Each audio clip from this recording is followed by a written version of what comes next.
भारत देश के लोग भी बड़े अजीब हैं। पूरा का पूरा जीवन दिखावे में बिता देते हैं, लेकिन रियलिटी कुछ नहीं होती उनके अंदर।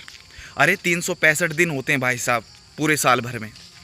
आप दबा करके मांस खाते हैं, है ना, अंडे खा रहे हैं, मछली खा रहे हैं, मुर्गे खा रहे हैं, बकरे, ना जाने कितने प्रकार के जानवर आप अपने पेट में भस्म कर चुके हैं। लेकिन जब भी नवरात्रे आते हैं, 9 दिन जो माता को समर्पित है, जब वो आते हैं तो आप शुद्ध शाकाहारी, सात्विक, उच्च विचार वाले, व्रत रखने वाले बन जाते हैं, है ना।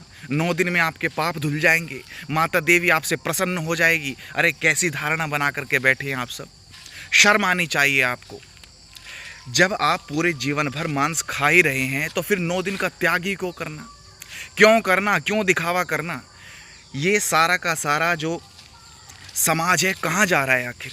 अरे दूसरों की निर्मम हत्या करके, छोटे छोटे जानवरों की, पक्षियों की हत्या करके आप अपना भरण पोषण कर रहे हैं। इससे बड़ा पाप क्या हो सकता है।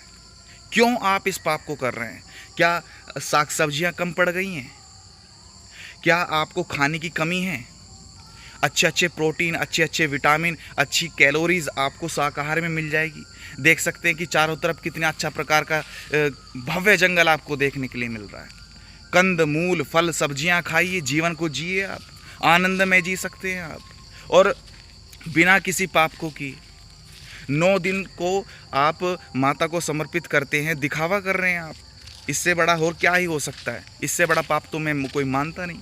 निर्मम हत्या कर रहे हैं आप। भाई हमारी गीता में लिखा हुआ है, क्या लिखा हुआ है, दया सर्वभूतेषु, दया सर्वभूतेषु, है ना, और हरीशः परमं तपः। इसका मतलब जानते हैं आप, इसका मतलब ये है कि सभी प्राणियों पर दया करना सबसे बड़ा परम तप है। उसके बावजूद भी आप प्राणियों पर निर्मम हत्याएं करके उनको खा रहे हैं। शर्म आनी चाहिए। क्या पृथ्वी छोटी मोटी है क्या।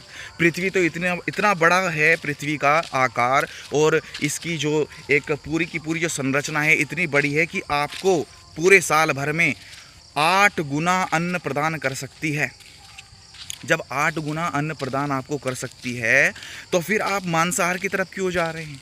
लोग तर्क देते हैं कि अगर हम मांस नहीं खाएंगे तो इनकी संख्याएं बढ़ जाएंगी। अच्छा, क्या आपको जीने का अधिकार है।